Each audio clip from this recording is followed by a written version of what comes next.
E aí, turma, tudo bem com vocês? Espero que estejam bem, né, se cuidando, assistindo as videoaulas, estudando, se exercitando, né, comendo coisas saudáveis, não só comer besteira, né, porque senão só comendo besteira, se vocês me verem pessoalmente, se você assustar, acho que eu engordei uns 20 quilos nessa quarentena, né, só de ansiedade, gravando aula, comendo, gravando aula, comendo, gravando aula, comendo. Mas tem que se exercitar, tem que se cuidar com o que vocês estão comendo. Na videoaula passada a gente está tratando sobre as questões que a gente chama de interação gênica, né? Então a gente observou aqueles alelos, aqueles genes que segregam, que no processo de formação dos gametos eles se segregam de forma dependente, né? Ou seja, eles se segregam juntos, que a gente chama da ligação gênica completa, né? E aí falei lá dos estudos de Morgan, desses primeiros geneticistas, e eles percebiam que existia uma série de indivíduos recombinantes que não eram esperados pela ligação gênica, né? Daquilo que a gente chama da ligação gênica incompleta ou ligação gênica parcial. E percebemos que esses cientistas perceberam, né, e eu mostrei para vocês, a explicação molecular e citológica, ou seja, das células, que levam a esses processos, né, que foi o que a gente estava conversando, que a gente chamava do processo de recombinação gênica, a recombinação gênica, né, a permutação, que a gente também chama de crossing over, né. Então, a recombinação gênica, então, só para a gente poder relembrar isso e fixar isso, a recombinação gênica ela não é um processo anatural, ou seja, o indivíduo que seus gametas estão se recombinando não é fruto necessariamente de um fator externo, não é fruto de uma mutação, de uma alteração genética, nada disso, né? A recombinação gênica, ou seja, a recombinação dos genes que acontece, mas a recombinação gênica, só tem que destacar, não sei se eu falei na aula passada, mas só para relembrar lá do assunto que é do primeiro ano, a recombinação gênica ela só acontece em cromossomos homólogos, certo? Entre pares de cromossomos. A recombinação, a permuta, ou seja, o crossing over, a permutação, ela não acontece em cromossomos não homólogos, certo? Ela só ocorre em cromossomos homólogos. Então é bom destacar isso para não achar que pode ter recombinação gênica e permutação entre cromossomos que não têm ligação gênica, ou seja, o cromossomo do PA1 com o cromossomo do PA2 eles vão se recombinar. Não, só cromossomos homólogos se recombinam, né? Então não tem como, por exemplo, um alelo de um outro gene e parar se juntar com o alelo de um gene completamente diferente. Não, isso não acontece. Se por um acaso isso acontecesse, aquele indivíduo ele não chega nem a se formar, né? E teria um erro no processo de desenvolvimento daquele indivíduo ou da formação daquele gameta, né? Então, a recombinação gênica é um processo natural, né? Esse processo natural, e ele é muito importante, né? Porque ele permite o aumento da variabilidade genética, ou seja, dentro de uma espécie. Então, ele possibilita o aumento das diferenças entre indivíduos da mesma espécie, né? Que leva às diferenças que a gente tem entre indivíduos. Isso é fundamental para o processo de adaptação dos seres vivos, ou seja, quanto maior variabilidade genética existe dentro de uma espécie, maior é a chance de sobrevivência dos indivíduos daquela espécie, como a gente vai ver lá quando a gente for estudar o próximo assunto pós-genética, a gente for estudar a evolução e as teorias evolutivas, né? Então a gente vai ver quanto maior a diferença entre indivíduos, quanto mais surgem diferenças entre indivíduos da mesma espécie, maior a chance de surgirem novas características adaptativas, existe uma maior chance de sobrevivência dos indivíduos daquela espécie, né? Então é só para a gente parar para pensar, por exemplo, no caso que a gente está vivendo aqui da pandemia do Covid-19, né? Dentre vários fatores que podem explicar as taxas de mortalidade, né? Mas uma delas, com certeza, a gente consegue atribuir a variabilidade genética entre os indivíduos, né? Ou seja, porque no indivíduo ele pega a Covid-19, é assintomático, não tem sintoma nenhum. Tem gente que pega e só tem diarreia, tem gente que pega e tem febre, tem gente que pega... pensa assim, tratando de indivíduos saudáveis, certo? Sem nenhuma comorbidade, sem nenhuma uma condição prévia que agrave a doença, né? mas tem indivíduos saudáveis que pegam, não tem sintomas, né, que é mais ou menos 80% dos indivíduos que pegam Covid-19. Tem indivíduos que pegam e tem sintomas de gripe, tem indivíduos que pegam e só tem diarreia, tem indivíduos que têm todos os sintomas, tem indivíduos que morrem. Isso se explica em parte, né, não totalmente, pela variabilidade genética, ou seja, porque a gente tem diferenças genéticas entre os indivíduos. E essas diferenças elas podem surgir por um processo natural da recombinação gênica, né? Então é fundamental que a gente tenha variabilidade genética, e o processo de permutação ele favorece esse processo de variabilidade genética, ou seja, ele favorece o processo de aumento e amplificação das diferenças entre os indivíduos, né? Então a permutação ela ocorre durante o processo de divisão celular, ou seja, especificamente durante o processo de divisão do tipo meiose, né? Na mitose não acontece crossing over, até porque os cromossomos homólogos eles não ficam emparelhados, né?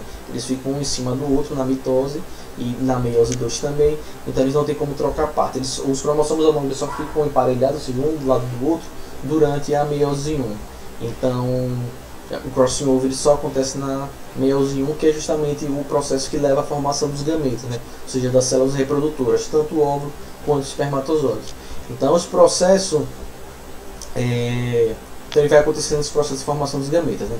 Então, a recombinação gênica, ou seja, na recombinação gênica ocorre as quebras dos cromossomos, ou seja, aqueles cromossomos homólogos, aquelas parte das cromátides se rompe, e esses cromossomos homólogos eles trocam entre essas cromátides homólogas estes pedaços. Tem que ser as cromátides que estejam uma do lado da outra, certo? Não pode ser também as cromátides que estejam em pontos diferentes, tem que ser as que estão coladinhas. Então elas quebram, fazem lá a quiasma, né? Formação da cruz, o entrelaço, e elas quebram e trocam essas partes, né? Então as quebras elas podem ocorrer em qualquer ponto ao longo do cromossomo e com igual probabilidade, ou seja, tipo, não tem nas extremidades do cromossomo o crossing over é mais fácil de acontecer. Não. Vocês vão ver que ele geralmente, se vocês tiverem curiosidade de pesquisar ou de ler e ver no módulo, a gente representa geralmente nas pontas das cromátides, que é mais simples para fazer o esquema, né? Mas ela pode acontecer em qualquer parte do cromossomo e com igual probabilidade, mas lembrando que ela só ocorre entre os cromossomos homólogos, né? Então, quando falamos em genes ligados, quanto maior for a distância entre eles, maior é a chance de acontecer recombinação gênica, né? Porque existem muitos pontos possíveis para que ocorra a quebra, né? Então, quanto maior a distância entre eles, maior a chance de ter recombinação, certo? Então, a frequência, a porcentagem, a frequência ou a taxa de permutação, ou taxa de crossover, né? Tudo isso também, se falar porcentagem de permutação, frequência de permutação, taxa de permutação, ou porcentagem de crossing over, frequência de crossing over, taxa de crossing over, ou a taxa de recombinação entre os genes, então ela vai ser determinada pela porcentagem dos gametas que apresentam novos arranjos genéticos, ou que apresentam novos arranjos gênicos, né? O que eu falei na aula passada chamei dos genes ou dos gametas recombinantes. E essa taxa de recombinação ela pode variar de 0, ela pode variar entre 0 e 50%, né? 0, se for 0%, ou seja, a ausência de recombinação gênica, é o caso que a gente tem lá os casos de ligação gênica completa, né? Se tem 1%, 2%, 3%, aí a gente está tratando de recombinação, no caso de ligação gênica incompleta. Aconteceu a recombinação gênica, no caso de ligação gênica, é uma ligação gênica incompleta ou parcial, né? Mas elas têm um limite que é de 50%, certo? E aí se sabe hoje em dia também que esse valor, né, dessa taxa de recombinação gênica, ela é proporcional à distância entre os gametas do cromossomo. Então se determina assim mais ou menos que 1% de gametas recombinantes é igual a unidade que chama de uma unidade de recombinações, né? Ou um organídeo, que é em homenagem são medidas de distância entre os genes em um cromossomo. Mas a gente fala disso daqui a pouco, certo? Me empolguei e acabei avançando um pouquinho nos conceitos. Vamos começar então relembrando essa parte recapitulando e reforçando essa parte de recombinação gênica, vamos falar agora aqui de um conceito importantezinho que a gente chama do arranjo dos cromossomos em ligação. Então, olha, a gente tem duas possibilidades de arranjos dos cromossomos, né, e dos genes de ligação. O arranjo que a gente chama de arranjo cis e do arranjo que a gente chama do arranjo trans. O que é isso aí? Então, se a gente considerar o exemplo que a gente viu da aula passada, né, do caso da drosófila, né, da cor do corpo e da asa, né, a gente vai considerar que aqueles dois genes ligados, então o gene P, que vocês estão vendo aí, determina a cor, né? Então Pzão a gente determinava a cor cinza amarelada, né? O amarelo, e o gene Pzinho determinava a cor do corpo preto. E a forma da asa que é determinada pelo gene V, né? Vzinho, a asa vestigial, né? Ou atrofiada, Vzão, a asa longa da drosófila, que é aquela mosquinha. Então um indivíduo duplo heterozigoto, ou seja, Pzão, Pzinho, Vzão, Vzinho, isso vale só para os heterozigotos, certo? Ele pode ter os alélos dispostos em duas diferentes maneiras no cromossomo. Ou seja, ele pode estar em duas formas diferentes, que são justamente esses arranjos que a gente chama de arranjos cis e trans. Né? Então, com essas duas formas. Numa primeira, ele pode ter os alelos dominantes, né? Ou seja, no mesmo cromossomo, a gente tem os dois dominantes, Pzão, Vzão, e no outro, a gente teria os dois cromossomos recessivos, Pzinho, Vzinho. E a outra possibilidade que vocês podem estar vendo aí, a outra possibilidade, né, o alelo dominante Pzão e o alelo recessivo Vzinho, ele se situar no mesmo cromossomo, enquanto que o alelo Vzão, ele estaria junto com o cromossomo recessivo Pzinho. Então tem essas duas possibilidades. Num cromossomo ter os dois alelos dos genes dominantes, Pzão, Vzão, e no outro, consequentemente, ter o Pzinho, Vzinho, já que a gente está tratando de duplo heterozigotos. E pode ter o caso de, na verdade, a gente ter um dominante de um e um recessivo do outro, ou seja, Pzão, Vzinho em um cromossomo e Pzinho, Vzão no outro cromossomo, certo? Então, na primeira situação, que a gente tem os dois alelos ligados, dominantes no mesmo cromossomo, a gente diz que então a gente tem os dois dominantes em um e tem os dois recessivos no outro, a gente diz que ali a gente tem um arranjo do cromossomo que a gente chama do cis, que é aquele lá de cima, vocês estão vendo aí. Então um cromossomo tem o Pzão, Vzão, e no outro cromossomo tem o Pzinho, Vzinho. Então a gente fala aí que a gente tem um arranjo do tipo cis, certo? O arranjo 2, em que cada cromossomo tem um par dominante e um recessivo de cada um dos alelos, a gente chama do arranjo trans. Então em um duplo heterozigoto em ligação gênica, a gente pode ter esses dois tipos de arranjo. O arranjo cis, quando tem em um cromossomo os dois alelos dominantes e no outro os dois alelos recessivos, e o arranjo trans, que é um dominante e um recessivo no cromossomo e consequentemente o dominante do outro e o recessivo do primeiro no outro. Então a gente tem aqui o arranjo cis e o arranjo trans, né? Então essas são as duas possibilidades de arranjo dos cromossomos em ligação gênica, certo? Isso aqui pode implicar na formação dos gametas, certo? Então, dos gametas parentais. Então, se no caso de ligação gênica completa, mas principalmente no caso de ligação gênica completa, às vezes as questões querem saber. Nesse caso, aí se tratava dos indivíduos que se tratava de um arranjamento cis ou de um arranjamento trans. Veja que aí vale para o mesmo genótipo. Pzão, Pzinho, Vzão, Vzinho. Ele pode ser Pzão, Vzinho, Pzão, Pzinho, Vzão, Vzinho com arranjo cis, e ele pode ser Pzão, Pzinho, Vzão, Vzinho em um arranjo trans, certo? E isso implica aí nos indivíduos esperados quando a gente faz o cruzamento, geralmente o cruzamento teste, certo? Então os geneticistas, né, de forma geral, eles costumam representar os genes ligados separados por uma linha horizontal simples ou dupla, né? Então às vezes quando eles vão representar os genes ligados, eles podem colocar só uma linha, né, como está aí, mas tem casos também que eles podem colocar duas linhas, certo? Nesse caso aí eu só trouxe para vocês uma linha. representação poderia ter uma linha ou duas linhas. É só para representar, e é só para se representar. Se eles trazem essa representação, é só para vocês entenderem que ali está traçando de ligação gênica, ou seja, a questão pode mostrar que é um caso de ligação gênica quando ele traz essa representação dos genes ligados separados por uma linha dupla ou uma linha simples. Né? Tem outra forma também que é mais simples, né, de representar os arranjos dos genes ligados, separando os alelos de cada um, dos homólogos por uma barra inclinada. Então coloca aquela barrazinha inclinada, então bota Pzão, Vzão, barra, Pzinho, Vzinho. Então você sabe que representa, ele está dizendo aí que é um arranjo cis, né? Pzão, Vzão, barra, Pzão, Pzinho, Vzinho, arranjo cis. Se ele bota Pzão, Vzinho, barra, Pzinho, Vzão, aí você sabe que é um arranjo trans. Isso aí são quando vocês pegarem as questões que eu coloquei aí, vocês vão conseguir observar um pouquinho dessas questões. E como é que a gente consegue identificar os arranjos gênicos em um duplo heterozigoto? Ou seja, eu falei lá que um duplo heterozigoto em ligação gênica ele pode ter um arranjo cis ou ele pode estar em um arranjo trans.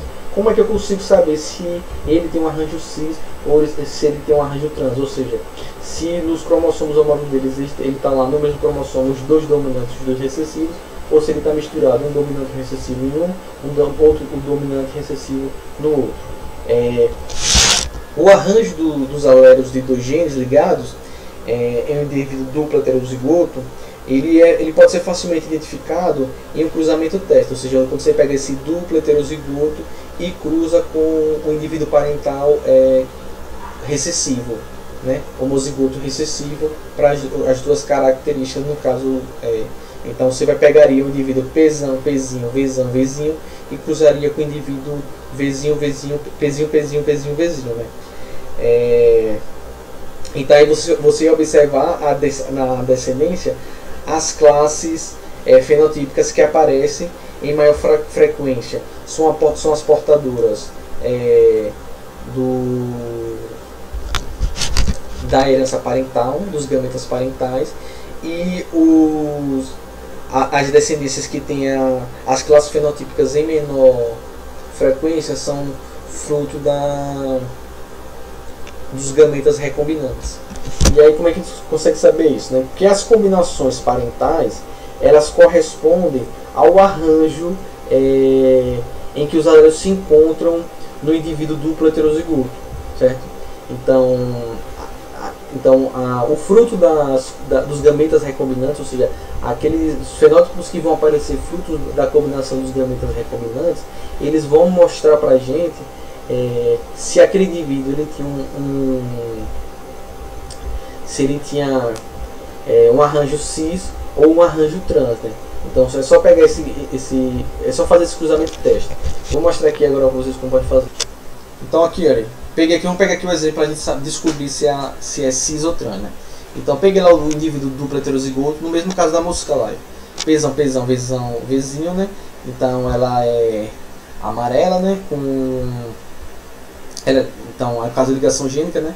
Então ela é amarela com asa longa. E aí eu faço o cruzamento do indivíduo Pzinho, Pzinho, Vzinho, Vzinho, que tem o corpo preto e a asa vestigial, né? Então como é que eu consigo descobrir se esse indivíduo esse duplo heterozigoto ele tem um arranjo cis ou um arranjo trans? Então eu faço esse cruzamento, né? Então o indivíduo heterozigoto ele é cinza amarelo, né? De asa normal. E o indivíduo duplo recessivo, homozigoto recessivo, ele é preto de asa vestigial. Então eu faço o cruzamento. Então o que é que eu vou descobrir, né? Então a proporção maior, a frequência maior vão ser os indivíduos que vão ter a herança dos gametas parentais, ou seja, que vão ter o arranjo idêntico ao indivíduo parental. E os indivíduos que vão ter a menor frequência são os que são o fruto do processo dos gametas recombinantes, são fruto da recombinação. Então nesse exemplo aqui eu tenho o quê? Deixa eu assumir aqui que 41,5% dos indivíduos são, a gente vai encontrar eles que são cinza e o cinza amarelo, né, com asas normais, e 45,1% dessas moscas são pretas de asa vestigial. Então eu já sei que esses dois indivíduos aí são fruto dos gametas parentais, certo? E os recombinantes são os que têm a menor taxa. Então nesse caso, a fêmea cruzada produziu quais tipos de gameta? Se tem cinza e asa normal, significa dizer o quê? 41,5% desses indivíduos aí, eles surgiram da combinação, eles surgiram de gametas pesão-vezão, já que eles são cinza e tem asa normal. Cinza é dominante sobre preto, asa normal é dominante sobre asa vestigial. Então significa dizer que 41,50% dos indivíduos receberam o gameta parental pesão-vezinho. Professor, como é que eu sei qual é o gameta parental? É só olhar para o indivíduo heterozigoto. Se tem ligação gênica, ele só forma dois tipos de gametas, se não tiver recombinação. O gameta pesão-vezão e o gameta pezinho-vezinho, certo? Ou o gameta, dependendo do seu arranjo, certo? Então, o que isso significa dizer aqui, professor? Como é que eu consigo descobrir se ele é um arranjo cis ou um arranjo trans? Ele, nesse caso aí, ele vai ser o quê? Ele pode concluir que ele tem, no caso, os alelos que esse indivíduo tem, ele tem um arranjo trans, ou, desculpa, ele tem um arranjo cis. Por que ele tem professor, por que ele tem um arranjo cis? Ele tem um arranjo cis porque os indivíduos que surgiram a partir dos gametas parentais, eles surgiram a partir dos gametas pesão, vezão e dos gametas pezinho, vezinho, certo? Então veja lá que o gameta pesão, vezão significa dizer que eles estão, o alelo pesão e o alelo vezão está no mesmo cromossomo, e o alelo pezinho e o alelo vezinho, ele está no mesmo cromossomo. Tá, professor, mas eu também não consigo entender ainda, porque ele vai receber um pezinho do indivíduo duplo recessivo aqui de cima, que é pezinho, pezinho, vezinho, vezinho, né? Então, se 41,5%, quando a gente descobre esse arranjo, a gente esquece esses indivíduos aqui, que eles são frutos de recombinação. Então, eles fogem da regra. Eu olho lá os de cima da maior quantidade. Então, quando eu fiz o cruzamento pesão, pezinho, quando eu fiz o cruzamento pesão, pezinho, vezão, vezinho, com pezinho, pezinho, vezinho, vezinho, e eles estão em ligação gênica, e nasceu lá cinza e asa normal, então significa dizer que o indivíduo recessivo ele só pode ceder gametas com pezinho ou com vezinho, certo? 100% dos gametas eles vão ser iguais. Então só interessa a gente saber aqui quem vai levar a diferença é os gametas do primeiro. Então se 41,5% nasceu cinza e asa normal, significa dizer que esse indivíduo ele recebeu pezinho ou vezinho desse recessivo aqui, e ele recebeu um pesão e um vezão, ou seja, o pesão e o vezão estão ligados, certo? Por isso que nasceu cinza de asa normal, porque quando juntar com os recessivos aqui desaparece a recessividade. E os outros 41,5% nasceu preta e asa vestigial, por quê? Porque ele recebeu um pesão vezinho desse indivíduo aqui de cima, e ele obviamente só pode ter recebido o quê? Outro pezinho vezinho do outro gameta. Então nesse caso é um arranjo cis, certo? Agora, se tivesse um exemplo assim, se nascesse 41,5% cinza de asa vestigial e 41,5% preto de asa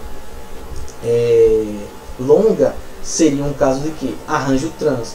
Porque a gente teria o que? O indivíduo cedendo em um gameta um pesão vezinho e no outro cedendo um vezão pezinho, certo? Deu para entender isso? Espero que você tenha conseguido entender. É bem tranquilo isso aqui, certo? Então, aqui, para descobrir se o arranjamento é cis ou trans, é só vocês fazerem o cruzamento teste. Geralmente as questões elas vão trazer esses cruzamentos e vão querer que vocês descubram isso, certo? Se é um cruzamento cis, se é um cruzamento trans, qual é a taxa de recombinação gênica que está acontecendo ali, certo? Essas coisas que eles podem tentar fazer, perguntar de vocês. Então, uma coisa que dá para a gente saber também é estimar as distâncias entre os cromossomos, ou seja, fazer os mapas dos cromossomos, né? Antes de fazer o mapeamento do cromossomo, a gente também tem que saber estimar a frequência de recombinação entre dois locos gênicos, ou seja, para a gente fazer o mapa dos cromossomos, para a gente saber a distância entre os genes dentro do mesmo cromossomo, a gente precisa saber como é que a gente consegue calcular a frequência de recombinação entre dois locos gênicos, né? Então, quando a gente soma a porcentagem dos descendentes recombinantes em um cruzamento teste, a gente determina a taxa de permutação. Então, a taxa de permutação é a soma das porcentagens dos indivíduos recombinantes. Então, na questão aqui anterior, deixa eu voltar aqui para vocês. Na questão anterior, qual era a taxa de recombinante? 8,5%. Então, qual vai ser a taxa de permutação que aconteceu aí? É só somar 8,5 mais 8,5. Então, nesse caso, aí, a taxa de permutação é de 17%. Né? Então, entre os dois locos gênicos da Drosophila, a taxa de permutação entre esses dois locos é de 17%. Então, é importante a gente saber disso para poder fazer o mapeamento dos cromossomos, ou seja, saber a distância entre os genes onde eles estão. Né? Então, sabendo a taxa de recombinação, ou seja, a taxa de permutação, né, somando esses indivíduos, então a gente pode entender que a possibilidade de permutação ela é maior quanto maior for a distância entre os genes dos cromossomos. Né? Então, você sabe que a taxa é 17%, então você sabe que quanto maior for a possibilidade de permuta, maior será a distância entre os genes. Então, genes que têm maior taxa de permutação eles estão mais distantes do que genes que têm uma menor taxa de permutação. Né? Então, a porcentagem, então, que vocês podem observar, a porcentagem de permutações é o número que fornece a distância entre os genes localizados em um cromossomo. Então, a permutação, a gente usa uma medida de distância relativa entre os genes, que a gente chama da medida UR, que são as unidades de recombinação, mas também pode utilizar os morganídeos, né? Que também é uma unidade de medida, também é uma homenagem ao Morgan. Né? Então, a partir desse cálculo ele sabe aí, né? Então, por exemplo, se eu digo que a taxa de permutação entre A e C é de 2% e entre A e B é de 19%, então eu sei que A está mais próximo de C e está mais distante de B. Veja esse exemplo aqui. A taxa de permutação entre A e C é de 2%, a taxa entre C e B é 17%, e a questão de dizer, a taxa entre A e B é de 19%. Então eu sei que A está mais próximo de C, eu sei que A está mais distante de B e que C está mais próximo de B do que em relação a A. Então deixa eu botar aqui um exemplozinho aqui, né? Então entre os genes A, B, C e D, a gente tem aqui as taxas de permutação, né? Então ele está dizendo lá que as taxas de permutação entre o A e B é de 45%, entre o A e C é de 20%, entre C e B é de 25%, entre B e D é de 5%, entre C e D é de 20%, e entre A e D é de 40%. Então como é que eu consigo fazer esse mapa? Então, já que ele deu todas as informações, ele poderia não ter dado alguma informação, né? Então, como ele deu aí todas as informações, é só eu calcular. Então já sei que A e B são com a taxa de permutação, eu sei que A e B são os alelos os genes mais distantes entre eles, né? Então veja lá que eles estão a uma distância de 45 unidades aí recombinantes, né? Ou de morganídeos. E aí eu consigo construir, a partir dessas informações você vai construindo, você vai observando quem está mais distante, quem está mais próximo. Então veja lá que o alelo D e B a gente sabe que eles são os mais próximos lá, porque a taxa de permutação deles é de 5%. Então como eles têm uma menor taxa de permutação, significa que eles estão mais próximos. E aí você consegue construir, e assim os cientistas, né, o Morgan principalmente, ele conseguiu construir essas unidades aqui, certo? Deu para entender? Facinho, né? Peguei aqui uma questãozinha aqui, só para vocês darem uma olhadazinha, principalmente para mostrar aquela questão que eu falei das barrinhas, para representar os genótipos, os genes quando estão em ligação. Então veja essa questãozinha aqui, bem simplesinha. A frequência de recombinação entre os locos gênicos A e B é de 10%. Em que percentual serão esperados descendentes de genótipos Azão, Bzão, Azinho, Bzinho? Então estamos dizendo que está em ligação, a partir dos progenitores com genótipos mostrados na figura abaixo. Então ele está dizendo que o pai é duplo recessivo, Azinho, Bzinho, Azinho, Bzinho, né? Certo? Mas ele está lá falando de taxa de recombinação, é porque ele está falando aqui de ligação gênica. E a mulher aqui, ela é Azão, Bzão, Azinho, Bzinho, né? Então ele quer saber, a partir dos progenitores, como os genótipos mostrados na figura, a partir dos progenitores, como os genótipos mostrados na figura abaixo, né? Então quer saber com o percentual esperado de descendentes Azão, Bzão, Azinho, Bzinho em ligação, né? O que é que eu já posso identificar aqui? Que essa mulher aqui, veja que ela é duplo heterozigoto, azão, azinho, bezinho, bezinho. Eu sei que ela tem o que? Um arranjo cis aí. Porque ela tem, em um cromossomo, ela tem os dois alelos dominantes dos dois genes, e no outro cromossomo ela tem os dois alelos recessivos. Então essa mulher aqui, ela vai ter se ele disse que a taxa de recombinação é de 10%, então ele está falando que os gametas parentais, a soma deles vai dar 10%. Né? Então eu já sei aqui que essa mulher aqui, isso aqui é igualzinho um cruzamento de teste, né? Aquele indivíduo ele só vai formar todos os gametas iguais, azão, azinho. Então eu sei que a mulher aqui, ela vai formar dois tipos de gametas, né? Azão, bezão, que está em ligação, olha, um arranjo cis, e azinho, bezinho. Então 90% aqui que a gente vai ter dessa herança aqui vai ser a partir desse cruzamento parental, certo? Azão, bezinho, azinho, bezinho. Então, se ele quer saber qual percentual serão esperados de descendentes dos genótipos azão, bezão, azinho, bezinho, é igual a mãe, eu sei que a mãe aqui, se ele já disse que 10% das recombinações, 10%, tem uma frequência de 10% de recombinação entre os locos A e B, então significa dizer que sobra 90% de gametas, de expressão dos gametas parentais, né? Então, como ela forma esses dois tipos de gametas e aquele indivíduo só forma um tipo de gameta, então eu posso ter quantos tipos de combinações aqui? Metade, né? Então ela tem dois tipos de gametas, então vai ser metade. Então, se eu sei que a herança parental dos gametas parentais é de 90%, e eu sei que eles já são, eu sei que é azão, bezão, azinho, bezinho, pelo arranjamento cis aqui, então significa dizer que vai ser metade, né? Então 45% então qual é o percentual esperado de descendente de genótipos azão, bezão, azinho, bezinho? 45%, certo? Deu para entender? Vamos fazendo essas questões de ligação gênica, certo? Que eu coloquei aí. Se vocês tiverem dúvida, vocês me mandam as dúvidas que eu explico ele, né? Se vocês tiverem muitas dúvidas, gente, muitas dúvidas mesmo, mas vocês precisam me mandar. Professor, foi muito complicado, responda essas questões aí em um vídeo. Aí eu faço o vídeo e respondo as questões. Mas vocês precisam me dizer se não entenderam, certo? Então aí vocês pedem, professor, tente resolver essas questões aí que eu não sei para onde vai, que eu ajudo vocês, né? Tem gente que já está me mandando, como eu falei para vocês, e eu estou respondendo individualmente. Mas se quase ninguém estiver entendendo, vocês conversam aí nos grupos de WhatsApp, que obviamente vocês têm, né? Aí vocês me avisam que eu gravo uma aula detalhando as questões respondendo para vocês, tá bom? Então fiquem bem, né? Se cuidem e até a próxima aula. Tchau.